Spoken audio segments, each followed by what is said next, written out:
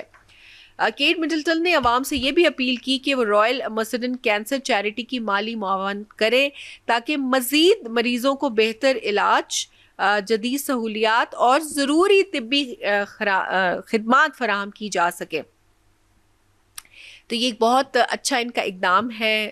Cancer کی وہ خود بھی مریض رہی ہیں, کافی انہوں نے اس چیز سے آپ کہہ سکتے ہیں کہ شی فائٹڈ اے لاٹ ود دس ڈیزیز, اور اللہ تعالیٰ نے ان کو صحت دی اور کافی وہ اس چیز سے ریکور کی ہیں. اور بڑا ہی برٹش نیوز میں بھی, اس کے علاوہ باقی انٹرنیشنل نیوز میں اس کے اوپر بہت نیوز دی جاتی تھی.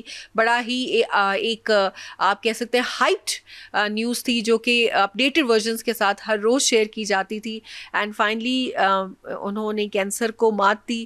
اور اس کے بعد جو انہوں نے سب سے اچھا اپنے لحاظ سے انہوں نے کہا کیٹ مڈلٹن نے کہ میں نے زیادہ اسپیشلی جس ہاسپٹل نے مجھے صحت دی ہے ان کے لیے میں کام کرنا چاہوں گی. انہوں نے کیا اور یہ سارے پہاڑ سر کیے جو کہ چیریٹی میں اس کی مد میں بہت زیادہ ایک اماؤنٹ آتی ہے, اس اماؤنٹ کو ٹرانسفر کیا جا رہا ہے اور ان کو دیا جا رہا ہے. تو یہ ایک اچھی ایک چیز ہے کہ جب کوئی بات نہیں, بہت بڑا مشکل وقت آتا ہے لوگوں کے اوپر, بڑی تکلیف والا وقت ہوتا ہے, اسپیشلی صحت کو لے کے جو آپ کی مشکل ہوتی ہے نا, مجھے لگتا ہے اس سے زیادہ مشکل کوئی چیز ہوتی نہیں ہے آپ کی لائف کے اندر. تو جب آپ اس میں کرو, اسپیشلی کینسر سے ریلیٹڈ اگر آپ ان چیزوں کو لے کے چلو تو اٹس ویری امپورٹنٹ کہ اگر خدا نے آپ کو صحت دی ہے تو جب آپ واپس آئیں تو ریٹرن کریں. ویسے بھی بیماری کے علاوہ بھی there is always something to give back to the society, چاہے وہ چیریٹی کی مد میں ہے, چاہے وہ آپ کوئی اچھا ایک کنٹریبیوشن کر سکتے ہیں اس کے ہے.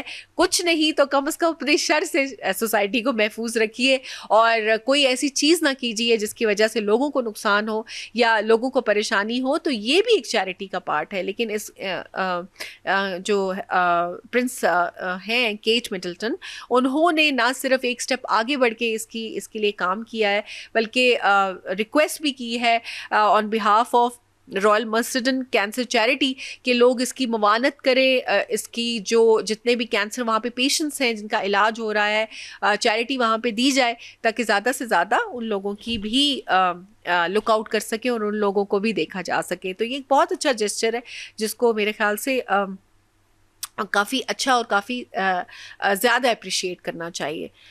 صحیفہ جبار خٹک کے مردانہ لباس پر سوشل میڈیا پر شدید تنقید.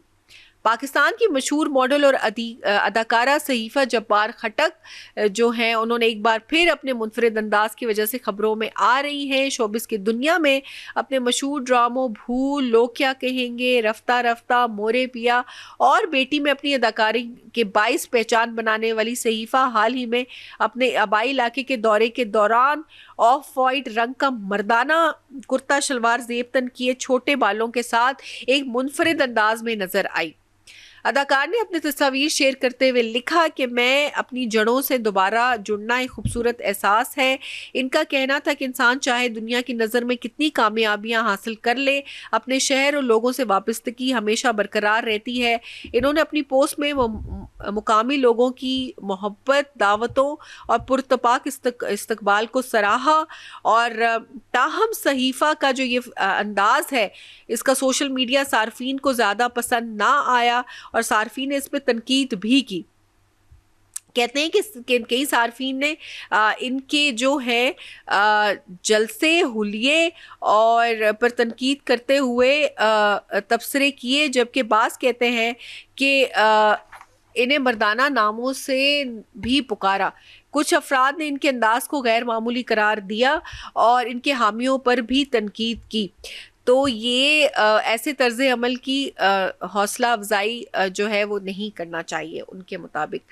تو یہ کچھ باتیں ہیں جہاں پہ میں یہی کہوں گی کہ بالکل ایک ڈیبیٹ ہے، اور کہ میل فیمیل جو ہیں ان کے کپڑوں کو کس طرح سے ہونا چاہیے، کس طرح سے ڈفرینٹ ہونا چاہیے، اور کوشش یہ کرنی چاہیے کہ کیا وہ ایک جیسے دکھیں، نیوٹرل، اسپیشلی یونیسیکس اور اس طرح کی نا بڑا ہی کہا جاتا ہے. تو میرے لیے تو یہ، اگر آپ میرے سے پرسنل ویو پوچھیں تو ڈیفینیٹلی اسلام میں میں بہت ساری چیزوں کو اس سے ریلیٹ کرتی ہوں، اور اس لیے بھی ریلیٹ کرتے ہیں کیونکہ ہم اسلامی ملک میں بیٹھے ہوئے ہیں، چینل پر ہیں، تو ڈیفینیٹلی ہمیں وہ ریفرنس بھی دیکھنا ہوتا ہے اور ایک سوشل ریفرنس بھی دیکھنا ہوتا ہے. تو سوشل ریفرنس تو اگر دیکھا جائے تو ٹھیک ہے، انہوں نے کیا ہے. اسٹل ہماری پاکستان کی اپنی اقتدار ہیں، ایک اپنا کلچر ہے، میل فیمیل دونوں کے لیے بڑا ہی کلیئر گائیڈ لائنس ہیں، اور اسلام کی تو اس سے بھی زیادہ ہے. تو کیا کہتا ہے اسلام؟ وہ یہ کہتا ہے کہ میل فیمیل کو کاپی نہ کرے اور فیمیل میل کو کاپی نہ کرے. اس کے بارے میں کوئی دو راہیں نہیں ہے. اس کو ایز کہتے ہیں نا، as a sun is clear in the sun is clear in the sky, اسی طرح سے یہی باتیں ہمیں کلیئر ہیں کہ آپ نے ان کی مشابہت نہیں کرنی ہے. اور چاہے وہ بال ہیں، چاہے وہ فیس کے فیچرز ہیں، چاہے کپڑے ہیں، چاہے شوز ہیں، in any thing and every thing نہیں کرنی ہے. جب نہیں کرنی ہے تو نہیں کرنی ہے. آپ کو اچھی لگ رہی ہے، آپ کو کیوٹ لگ رہی ہے، آپ کو اچھی لگ رہی ہے، یہ آپ کی پرسنل چوائس ہے. آپ کر رہے ہیں یہ جان کے بھی آپ بے شک کیجئے، یہ آپ کی پرسنل چوائس ہے. لیکن سوشل میڈیا پہ آنا، اس کو اجاگر کرنا، اپنے فالوورز کو یہ ٹرینڈز دکھانا اور ان کو کہنا کہ you know this is something that is going trending and that is viral, نہیں، دس از رانگ. آپ یہ نہیں کر سکتے، کیونکہ اگین آپ نے ان اقتدار کو دیکھنا ہے. اور بار بار یہ کہنا میری چوائس ہے، میرا ڈریس ہے، بالکل آپ کی چوائس ہے، آپ کا ڈریس ہے، آپ پہنے، گھومیں پھریں، جیسے آپ کو انجوائے کرتے ہیں آپ انجوائے کریں. But when it comes to social media, when it comes to the social responsibility of the followers that are following you، اور especially ethics اور ہمارے Islamic rulings، اس کے حساب سے یہ آپ کو نہیں کرنا چاہیے. it's wrong، it's category wrong. کوئی اس کے اندر وہ نہیں ہے کہ آپ کو کہا جائے نہیں، جو ہمیں نہیں الاؤڈ وہ ہمیں نہیں الاؤڈ، دیٹس اٹ. اس کے علاوہ اور کوئی ifs and buts نہیں ہے. ہاں مانیں اور آپ کریں، وہ ایک الگ بات ہے، but don't flaunt it on the social media saying کہ میں یہ بڑا ہی میرے لیے پازیٹیو ہے، میں نے اس سے جڑنا ہے، میں نے اس سے جڑنا ہے. بالکل کریں، بالکل، یہ ہمارا کلچر ہے، خوبصورت ہے، بہترین ہے. لیکن اگر آپ اس کی وہ جو، اگر پنجاب ہے تو مٹیارن والے کپڑوں میں ہوں گی تو اور زیادہ اچھے لگیں گے. اگر آپ سفید شلوار قمیض کو تھوڑا سا فیمیل جیسے ہماری لک ہوتی ہے اس کو کریں گے وہ اور خوبصورت لگے گا. لیکن لیو the things that are for the male اور جو فیمیلز کی ہیں ان کو رہنے دیجئے. یہ آپ سے اسپیشل ریکویسٹ ہے. اس کو بہت زیادہ کنفیوز نہ کریں، اور یہ جو بھی آپ کے ذہن کے اندر ہے خود پہ انکلکیٹ کریں، لوگوں پر نہیں کریں. تو یہ میسج ہے ہمارا. یہاں پہ لیتے ہیں چھوٹی سی بریک کے بعد واپس آتے ہیں اور شو کو کنٹینیو کرتے ہیں. See you after a short break. Welcome back after the break. چھوٹی سی بریک لی ہم نے تاکہ آپ کے ساتھ کریں شو کو کنٹینیو. کیا خبریں ہیں ہمارے پاس؟ اور کہتے ہیں فرح سعدیہ اور توثیق حیدر نے سوشل میڈیا پر اپنی نکاح کی خبروں پر خاموشی توڑ دی. پاکستان شوبز انڈسٹری سے وابستہ باصلاحیت اور نامور میزبان اداکار توثیق حیدر اور اداکارہ فرح سعدیہ نے سوشل میڈیا پر اپنے نکاح کی زیر گردش خبروں کو مسترد کر دیا ہے. حال ہی میں ان کے لیے کہا جا رہا تھا کہ بعض یوٹیوبرز محض زیادہ ویوز اور سنسنی پھیلانے کے لیے ایسی بے بنیاد خبریں نشر کر رہے ہیں. اس حوالے سے ہوئے توثیق حیدر اور فرح سعدیہ نے مزاحیہ انداز میں کہا کہ ہم تو خوشی خوشی شادی کر چکے ہیں, ہم خود یہ خبر آپ تک پہنچانا چاہتے تھے, لیکن بدقسمتی سے ہمارے نام نہاد پیشہ ور اور نہایت محنتی یوٹیوبرز نے پہلے سے ہی یہ خبر بریک کر دی. توثیق حیدر کا مزید یہ بھی کہنا تھا کہ جب میں صبح اٹھا تو معلوم ہوا کہ میری فرح سے شادی ہو چکی ہے. شادی کی تصویر بھی کمال کی تھی اور میں بہت خوبصورت دلہا لگ رہا تھا اور ہمیں دلہا دلہن بن کر پیش کیا گیا. اگر آپ نے اس خبر سے 2 لاکھ روپے کما لیے ہیں تو کم از کم 50,000 روپے سلامی آپ کو ہمیں بھیجنی چاہیے. اگر آپ ہماری وجہ سے اتنی آمدنی حاصل کر رہے ہیں تو ایک اچھا کاروبار معاہدہ بھی ہو سکتا ہے. انہوں نے کہا کہ ہم اپنی زندگی سے خوش ہیں. میں نے غیر شادی شدہ رہ کر یہ سیکھا ہے کہ شادی نہیں کرنی چاہیے, جبکہ فرح نے شادی کے بعد یہ سیکھا ہے کہ یہ ہمارے لیے موضوع نہیں ہے. فرح سعدیہ نے اس پر بھی اس معاملے پہ اظہار خیال کرتے ہوئے کہا کہ میں یہ خبر سن کر حیران رہ گئی, مجھے یقین ہی نہیں آیا. انہیں ہمیں بھی سلامی دینی چاہیے کیونکہ وہ ہمارے بارے میں جھوٹی خبریں چلا کر اپنے چینلز چلاتے ہیں. یہ مناسب طرز عمل نہیں ہے. ہمارے فیملیز, بچے اور والدین ہیں, لوگ ہم سے اس سے سوالات کرتے ہیں.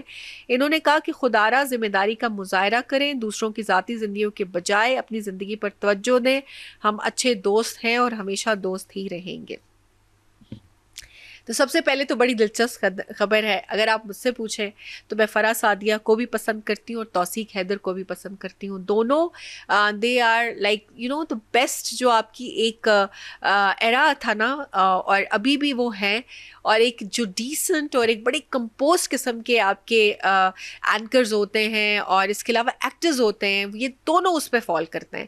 اور جس طرح سے یہ آپ نے دیکھا ہوگا اکثر 14 اگست کی یا 23 مارچ کی نشریات ہوتی ہیں, یہ بھی وہ لوگ کر رہے ہوتے ہیں, ڈفرینٹ دکھا رہے ہوتے ہیں. تو بڑا ایک آپ سمجھ سکتے ہیں کہ ایک اچھا میں ان کو کپل سمجھوں گی. ہاں, جہاں تک شادی کا تعلق ہے, شادی بڑی خوبصورت چیز ہے, بالکل کرنی چاہیے. اور یہ ایک ایسی چیز ہے کہ ہم باقی چیزوں کو تو بہت دکھا رہے ہوتے ہیں. اگر آپ بلاگنگ کی دنیا میں دیکھیں تو بس کچھ نہ کچھ گلیمرائزیشن چل رہی ہوتی ہے, لیکن اگر شادی کی چیز کو گلیمرائز کیا یوٹیوبرز نے اور اگر اچھی سچی نیوز تھی اور اس کو دکھایا تو وہ ایک الگ بات ہے. لیکن جیسے کہ وہ کہہ رہے ہیں کہ نہیں ہے تو یہ غلط بات ہے.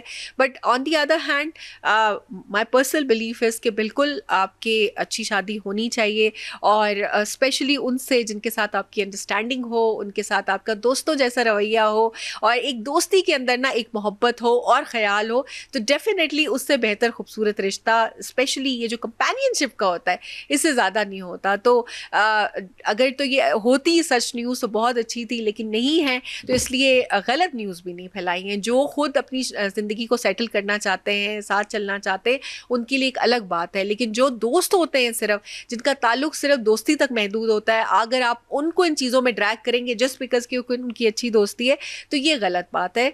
پرسنل کریکٹر کے نا جو یہ اسیسینیشن ہی بولتے ہیں, کیونکہ جو چیز ہوتی نہیں ہے وہ آپ سے جڑ جاتی ہے, تو اس طرح نہیں کرنا چاہیے. ساتھ ہی عدنان صدیقی کی نیوز ہے کہ کاظم پاشا کہتے ہیں کہ انہوں نے اتنا تنگ کیا کہ مجھے سیٹ چھوڑ کر جانا پڑا. حال ہی میں کاظم پاشا نے ایک انٹرویو دیا جس میں انہوں نے ماضی کے قصوں کو یاد کیا. میزبان کی جانب سے اداکار عدنان صدیقی سے متعلق سوال کیا, جس کے جواب میں کاظم پاشا کہتے ہیں کہ عدنان صدیقی نے مجھے ایک سیریل میں اتنا تنگ کیا کہ اس کے بعد میں نے پروڈکشن چھوڑ دی. ان کا کہنا تھا کہ اس کی وجہ یہ بھی تھی کہ عدنان نے مجھے کہا کہ شوٹنگ پر میرے ساتھ میرا مینیجر, 3 بیٹیاں, ان کی نینی جو کہ بچوں کی دیکھ بھال کرنے والی خاتون ہوتی ہیں وہ بھی جائیں گی. اس طرح 5 ٹکٹ کا خرچہ ہو گیا. مجھے میری ٹیم نے کہا کہ اس طرح سے یہ زیادہ خرچہ ہے, نہیں کرنا چاہیے.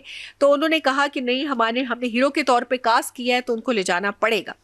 اس کے علاوہ کاظم پاشا نے ایک اور قصہ سنایا کہ اعجاز اسلم کے بنگلے میں شوٹنگ تھی, وہاں بھی عدنان نے مجھے تنگ کیا جس پر میں سیٹ چھوڑ کر چلا گیا. وہ کہتے تھے مجھے بھوک لگ رہی ہے, جب تک فلاں جگہ سے کھانا نہیں آئے گا میں نہیں کام کروں گا, فلاں چیز چاہیے, اگر نہیں آئی تو میں آج شوٹنگ نہیں کروں گا, کل ہوگی شوٹنگ. انہوں نے مزید کہا ان سب کے باوجود عدنان کو میری بیٹیوں سے بہت لگاؤ ہے اور میرے ساتھ ان نے کبھی بدتمیزی نہیں کی. کاظم پاشا کا انٹرویو وائرل ہونے کے بعد عدنان صدیقی نے اپنے رد عمل میں کہا کہ وہ کاظم صاحب کو تنگ کرنا نہیں چاہتے تھے، یہ ان کی شرارتیں تھیں. خیر پھر بھی وہ شرمندہ ہیں اپنی حرکتوں پر اور ان سے معافی کی درخواست ہے اور معاف کیجیے ان کے، وہ آئندہ ایسے نہیں کریں گے. تو بالکل سٹارز کے جو ایک سٹار سٹڈڈ آپ کا ایک رویہ ہوتا ہے اس کو نہیں کرنا چاہیے. ڈیفینیٹلی تھوڑا بہت آپ لوگ ڈیزرو کرتے ہیں، لیکن جب آپ کے اتنے زیادہ ڈائریکٹرز یا آپ کے پروڈیوسرز تنگ ہو رہے ہوں تو پھر اس چیز کو نہیں کرنا چاہیے. وہ سیٹ چھوڑ کے چلے گئے، اتنا تنگ کیا، کھانے مانگتے رہے، ہمیں یہاں سے چاہیے وہاں سے چاہیے، اس کو ٹکٹ دیں اس کو ٹکٹ دیں. یہ بڑا مشکل ہو جاتا ہے اس طرح سے بجٹ کو مینیج کرنا. لیکن عدنان صدیقی از اے جیم آف اے پرسن، میں ان کو پرسنلی جانتی ہوں.